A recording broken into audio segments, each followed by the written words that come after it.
Hi friends, my name is Jarrell, and last year I went from broke and unemployed to YouTube video editor in less than 2 months, as well as managing a channel with over 250,000 subscribers, and I've worked and edited on projects that featured the likes of Ali Abdal, Tiago Forte, Thomas Frank, and Ryder Carroll. This is my story, and I hope to whoever is watching this that's in a similar situation as I was back then, that this video gives you comfort and confidence that everything will be alright. Let's get started. My story begins on July 30, 2022. It was the day my dad passed away from COVID. That man was my rock, and we were totally unprepared that he would pass away that year. I was 22 at the time, a second-year college student with no experience from the real world. I'm not going to go into full detail, but that month was the darkest and most painful time of my life. The most heart-wrenching thing about the whole thing was I wasn't able to properly say goodbye to him since COVID patients were quarantined into one part of the hospital and had a strict no visitation policy. My dad died in a room with complete strangers with no family or friends beside him. And since he died of COVID, they had to cremate him as soon as possible. So by the time our family could be reunited with him, he was already inside an urn. I couldn't even say goodbye to him one final time. Along with the grief and pain, my family was totally unprepared for losing the breadwinner of the household. Our savings were slowly diminishing and I had no plans, like at all. I had no experience, no degree, and lived in a country where the minimum wage was $7 a day. We were in such big trouble that I had to ask my friends and family for charity. And let me tell you something, begging for money is the most humbling thing that can happen to anyone. I mean, I don't wish it on my worst enemy. It's just the emotions I felt. It's just I never ever want to be in that situation again. The most up thing about all this was that I only had 1 week to mourn my dad's death because I was then left with the problem of providing for my family and paying the bills. During that time, my mom was doing cancer treatment and her meds were expensive. Bills were racking up, credit card debts were left unpaid, and everything was just falling apart. At this stage, I was thinking of just getting a job at a restaurant or any job I could get really. Now, where I live, good paying companies won't hire you unless you have a college diploma. And again, most jobs only pay $7 a day. I, for one, didn't finish college. I had no experience working, so chances are I was gonna be a minimum wage worker. My mom's medicines were worth $300 a month. Even if I worked every day for a whole month, my salary wouldn't even be enough for medicines, let alone the bills, food, and debts that needed to be settled. Then I remembered by chance that I had a teacher back in high school. Let's call him Dan. Dan became this successful freelancer and was also a COO of this company in the US. And I asked him to meet me and catch up. But secretly, I was gonna ask him for a job. So I messaged Dan and I basically asked him if we could meet up and catch up. Honestly, this was a long shot. I haven't talked to him in 5 to 6 years prior to me asking him to meet. I didn't have high hopes about it, but to my surprise, he agreed to meet me.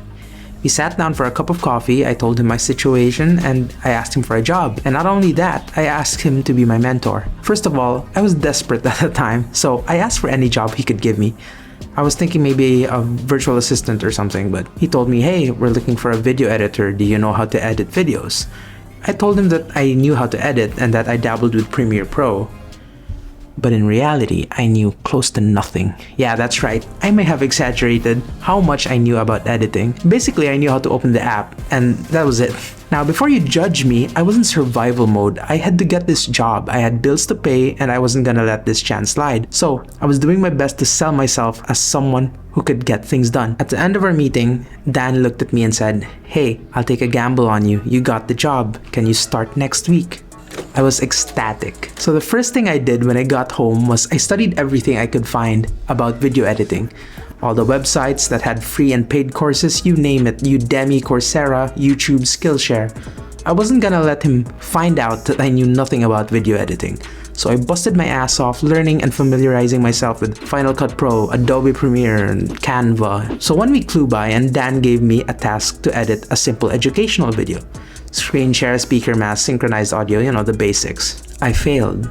I wasn't able to meet the deadline and the edit I gave was horrendous. Looking back at it now, I wouldn't even hire me. I just knew in my gut that I was gonna get fired. The first task I was given and I completely blew it. I was ready to get chewed off, but I didn't. He gave me another chance and another and another and another. I messed up so much and I was always given so many chances. Later on, after a few months, he told me he knew I was full of shit during our first meetup, but he decided to give me a chance. The thing about Dan is, he didn't care that I had no diploma or experience. He said, and I quote, "Having a degree doesn't matter, and why would I expect you to have experience at 22 years old?"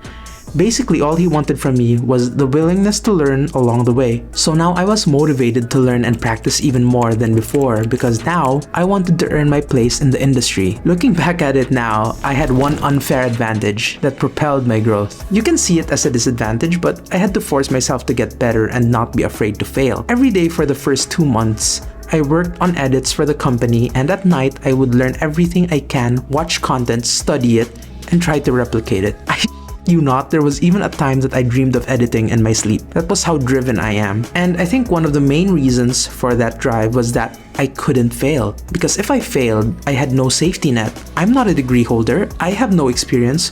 Who's gonna hire me? Getting hired by Dan was an anomaly, so I did everything in my power to stay consistent and get better every day. 1 year and 100 edits later, I'm still here. I still work for the company, Dan is still my mentor, I tripled my salary since starting out, and I have some side hustles as a YouTube video editor. I'm currently at a point where I'm not as stressed about money as I used to be. I could buy the things I want, provide for my family, and invest and save for the future. And I owe it all to video editing. So I'm gonna give you some advice for anyone out there who's in a similar predicament as I was a year ago. I wish someone told me when I first started out. First off, even if no one is watching or telling you to, you have to take accountability. Learn as much as you can. You have to have that fire within you that wants you to be the best at what you do. You'll know if you did your best because if you ask yourself, did I give it my all today? And you say yes, and you're 100% satisfied with that answer without doubting yourself, then you did your best. My next advice is to stay away from online job platforms. Now, in my experience, job posting sites like Fiverr, Upwork, or Facebook hirings isn't the way to go. First of all, you'll be in competition with thousands of other applicants who wouldn't mind being paid $5 per day. Most of the time, not all, but most of the time, the people who are hiring from those sites will have little to no budget at all. What I did to get my first paying client was I went to Instagram and YouTube, searched a few users and YouTubers who are still starting out, and I offered my services to them for free. And if they liked it, that's the time they pay me.